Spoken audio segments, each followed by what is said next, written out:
Bonjour, est-ce que vous pourriez vous présenter? Bonjour, donc je suis Sébastien du stand Tsume. On est un éditeur de figurines, de statuettes en résine et de figurines en PVC. Donc vous avez entre autres derrière moi une des nouveautés de Japan Expo, Saga des Gémeaux.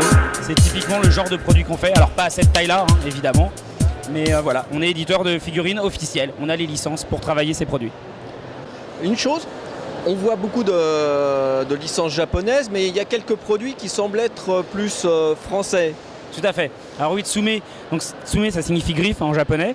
Ça montre notre détermination en fait, notre amour pour les licences japonaises, mais on n'aime pas que ça. Donc c'est vrai qu'on a travaillé sur d'autres univers, par exemple sur le jeu vidéo européen avec une statuette de Ezio Auditore de la licence Assassin's Creed qu'on a faite pour Ubisoft. Pour Renaud Lemaire, l'auteur de Dreamland, qui est le manga français qui est édité chez Pika, on a fait une figurine en PVC en fait. Donc là voilà, on est sur un univers qui est très proche du manga, mais qu'en est pas tout à fait. Et enfin, on travaille en collaboration avec Alexis Briclot, un auteur français brillant, sur une statue qui est réalisée à partir d'une illustration que lui-même a faite, qui sort de son univers, qu'on retrouve dans le recueil paru chez Café Salé, Worlds and Wonder. Donc là, c'est vraiment une création unique qu'on fait ensemble, main dans la main, l'auteur du dessin 2D et les créateurs de la figurine 3D, entre guillemets. Alors, je désire savoir si Tsume est présente uniquement sur son stand avec ses résines ou est-ce qu'elle ne fait pas d'autres choses pour d'autres stands? Alors, on est présent sur d'autres stands, effectivement. Déjà, il y a quelques revendeurs, je crois, sur le salon qui ont certaines de nos pièces qui sont épuisées, avec un peu de chance. Mais surtout, on est présent juste à côté, en fait, en diagonale de notre stand. Il y a une partie du stand d'exposition de Kiyun où vous avez 4 statues grandeur nature des œuvres de Tetsuya Tsutsui.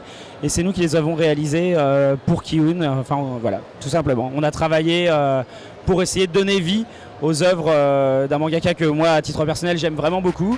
Et c'était un projet très, très ambitieux, très compliqué, mais vraiment passionnant pour le coup.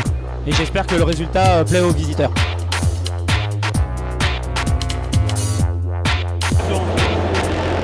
セバスチャンさん、Geek Memoir というサイトは、何というアイディアでしたか、どうやってどういうきっかけでそういうサイトを作ると思ってましたか。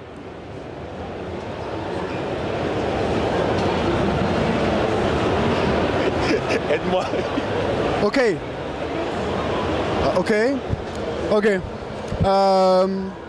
I'm gonna believe you because I'm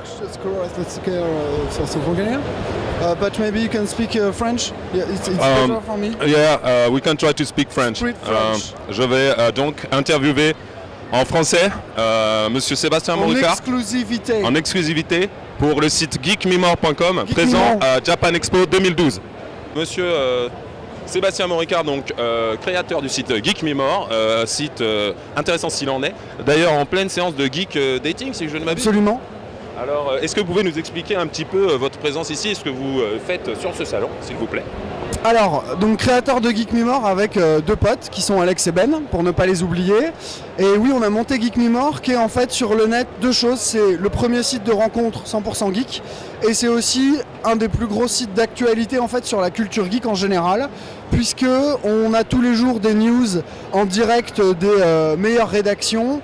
De jeux vidéo avec Gameblog, de comics avec Comicsblog, de fantasy avec fantasy.fr, de cinéma avec Ciné Heroes, de science-fiction, de high-tech avec Tom's Guide, enfin bref, sur toutes les grandes catégories de la culture geek, tous les jours on a des nouvelles, des news, des vidéos, des émissions, des choses comme ça.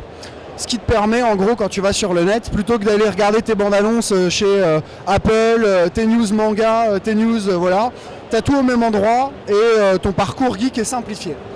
Là-dessus, on a une communauté, les gens s'inscrivent, ils mettent leurs photos, ils mettent des fiches, ils parlent d'eux et naturellement c'est tangent vers le site de rencontre.